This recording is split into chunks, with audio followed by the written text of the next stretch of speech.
Hello guys, we're going to be solving trigonometrical equations with calculus. So we have the formula 2 sine squared x minus cosine of x equals 1 for 0 cannot be greater than or is equal to x, which cannot be greater than or equal to 2 pi. So here, as you can see, we're doing 2 sine squared x, and according to trigonometrical laws, we can say that 2 sine squared x minus cosine squared of x equals 1, which makes sine squared of x equal to 1 minus cosine squared of x. We're doing this because we want to be able to use only cosine terms in this quadratic equation. Now we substitute 1 minus cosine squared x into the sine x squared, and once we've done this, as you can see, we're about to distribute the 2 into the 1 minus cosine squared x. So now that we have a quadratic in cosine, which is 1 minus negative 2 cosine squared x minus cos x plus 1 equals 0. We can now, to make it a little bit easier to work with, multiply by negative 1 to make the x squared coefficient positive. So we're doing 2 cosine squared x plus cos x plus negative 1 equals 0.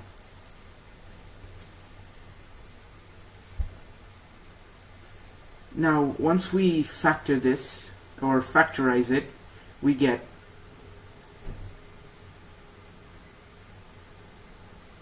open brackets 2 cosine of x minus 1 and cosine of x plus 1, which are both equal to 0.